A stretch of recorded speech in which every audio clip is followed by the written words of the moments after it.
మోడీని తిట్టినటువంటి వారిని క్షమించేస్తున్నాను, వాళ్ళ మీద ఎటువంటి కేసులున్నా తీసేయండి అని చెప్పి జాతిని ఉద్దేశించి నిన్న ఒక వీడియో విడుదల చేసినటువంటి నరేంద్ర మోదీ యొక్క వీడియోకి కౌంటర్గా పెద్దబొద్ది ఇంకా అభిజిత్ దీప్కే ఏమంటున్నాడంటే, ఆందోళనకారులు ఎవరైతే ఈ పార్లమెంట్ని చుట్టుముట్టడానికి వచ్చినటువంటి మహిళా ఆందోళనకారులు ఉన్నారో వాళ్ళ మీద జరిగినటువంటి లాఠీ చార్జికి ప్రతిస్పందనగా నరేంద్ర మోదీ క్షమిస్తున్నాను అని చెప్పి మరొక వీడియో విడుదల చేస్తారని ఆశిస్తున్నాను. లేకపోతే చాలా పెద్ద ఇష్యూలు జరిగే అవకాశాలు ఉన్నాయి, చాలా పెద్ద తీవ్రమైనటువంటి పరిస్థితులు ఎదుర్కోవాల్సి వస్తుంది అన్న విధంగా అభిజిత్ దీప్కే గారు ఓవర్ యాక్షన్ చేస్తున్నాడు.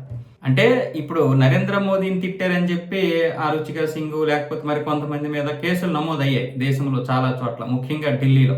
ఈ కేసులన్నింటినీ ఎత్తేయండి, పిల్లల్ని ఇబ్బంది పెట్టకండి, జరిగింది ఏదో జరిగిపోయింది అన్న విధంగా నరేంద్ర మోదీ గారు నేను ఒక వీడియో పెట్టి అందరికీ చెప్పడం జరిగింది, పిల్లల జీవితాలు ఎందుకు నాశనం చేస్తారని చెప్పి. దాంతో రుచికా సింగ్ మీద మిగతా వాళ్ళ మీద అందరి మీద ఆ యొక్క కేసులు ఎత్తేశారు. అయితే ఇప్పుడు దీప్కే మాట్లాడుతున్నాడు, మహిళా ఆందోళనకారుల విషయంలో కూడా స్పందించి వాళ్ళకి నువ్వు క్షమాపణలు చెప్పాలి నరేంద్ర మోదీ, లేదంటే నువ్వు అలాగే ఇన్ఫ్లుయెన్సర్గా మిగిలిపోతావు అన్న విధంగా. వీడెవడో అసలు ఈ పెద్ద బొద్దింకి అంత ధైర్యం ఎలా వస్తుంది అని వెనక నుంచి ఆలోచిస్తే కాంగ్రెస్ కాదు, ఆమ్ ఆద్మీ పార్టీ ఇప్పుడు వీడి వెనక ఉంది. ఆమ్ ఆద్మీ పార్టీ నరేంద్ర మోదీని డైరెక్ట్గా ఎదుర్కోలేక ఇప్పుడు ఈ పెద్ద బొద్దింకిని ముందు పెట్టారు. ఇప్పుడు ఈ పెద్ద బొద్దింకిని మనం ముందు ఏమనలేం ఇప్పుడు, ఎందుకంటే వీడు పిల్ల బచ్చాడు. ఇప్పుడు నరేంద్ర మోదీ డైరెక్ట్గా వీడిని ఎదుర్కొనేంత ఇది అవసరం లేదు, వీడి గురించి టైం వేస్ట్ చేసుకోలేరు. సో వీటిని ఇప్పుడు ఎవరు పట్టించుకోరు. కానీ జనాలందరూ కూడా దీని మీద అటెన్షన్, మీడియా కూడా దీని మీద అటెన్షన్ ఏర్పడదు. కానీ జనాలందరికీ అలాగే మీడియాకి వీడి మీదే అటెన్షన్ ఉంటుంది. అందువల్ల ఏం జరుగుతుంది, ఈ మీడియాలో ఎప్పుడు ఇది నానుతూ ఉంటుంది. అందుకోసమని ఆమ్ ఆద్మీ పార్టీలో అరవింద్ కేజ్రీవాల్ మాట్లాడినా ఎవరు పట్టించుకోరు, కానీ ఇప్పుడు వీడు మాట్లాడితే పట్టించుకుంటారనే ఉద్దేశంతో మీడియాలోనైనా సరే మన న్యూస్ వస్తుంది కదా, నరేంద్ర మోదీకి వ్యతిరేకంగా మాట్లాడతారు కదా అనే ఉద్దేశంతో వీడిని ఇప్పుడు వాళ్ళు ఉసుగొలుపుతున్నారు, రెచ్చగొడుతున్నారు. వీడేమొచ్చేసి పెద్ద పోటుగాడిలాగా ఇష్టం వచ్చినట్లుగా నరేంద్ర మోదీనే వీడు మాట్లాడేస్తున్నాడు. అంటే నేను నరేంద్ర మోదీ అంటే ప్రధాని నువ్వు విమర్శించి తప్పేం కాదు, కానీ అంటే మాట్లాడే పద్ధతి ఏదైతే ఉందో నేను పెద్ద పోటుగాడిని అన్నట్లుగా మాట్లాడుతున్నాడు. మరి అదే రాహుల్ గాంధీని తిట్టినందుకు కేరళలోను కర్ణాటకలోను కేసులు అయ్యాయి కదరా, మరి దాని గురించి ఎందుకు మాట్లాడరు మీరు? అక్కడ కూడా పిల్లల మీద వాళ్ళ మీద తీసేయండి అని ఎందుకు అనలేదు నువ్వు?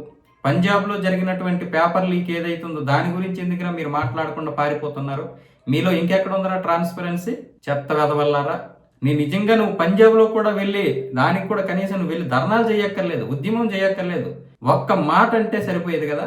లీక్ చేసినటువంటి వారిని ఎవరిని విడిచిపెట్టము, ఏ రాష్ట్రంలోనైనా సరే మా యొక్క ఉద్యమం ఉంటుంది అని ఒక్క మాట అంటే, కానీ ఆ మాట కూడా అనలేకపోయారు. మీరు పారిపోయారు పిరికినా కొడుకులు. మళ్ళీ మీరు ఈ దేశాన్ని అస్థిరపరచడానికి వచ్చారా మీరు? నీట్ పేపర్ ఏదైతే లీక్ ఉందో దానికి మొత్తం యావత్ దేశం బాధపడింది, కానీ నరేంద్ర మోదీని గద్దె దించేస్తామన్నంత ఎవరు బాధపడలేదు, ఎవరు అంత కోరుకోలేదు కూడా. కానీ తర్వాత మీరు వచ్చిన తర్వాతే దేశం మీద ఎలాంటి కుట్రలు జరుగుతున్నాయి అనేది ప్రజలు తెలుసుకున్నారు.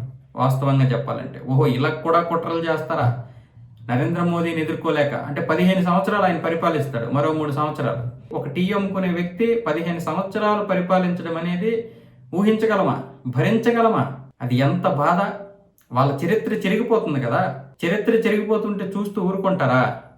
మనం 100 ఏళ్ళు కాదు 1000 ఏళ్ళైనా మనం ఆ గాంధీల పేరు చెప్పుకొనే బ్రతకాలి. అటువైపు ఈ ఆమ్ ఆద్మీ పార్టీ ఏమొచ్చేసి బీజేపీ ఓడించింది కదా ఢిల్లీలో, ఇక మనల్ని ఇక్కడ వీళ్ళు బ్రతకనివ్వరు. రేపు పంజాబ్లో కనుక గెలవకపోతే ఆమ్ ఆద్మీ పార్టీ ఉండదు నెక్స్ట్ ఇయర్ ఎన్నికలకి. పార్టీని ముక్కలు చేసేస్తారు టీఎంసీ లాగా. మన బ్రతుకులు ఇప్పటికీ ఎండగట్టేశాడు కాబట్టి ఈ లెక్కర్ స్కాము, రకరకాల స్కాములతో.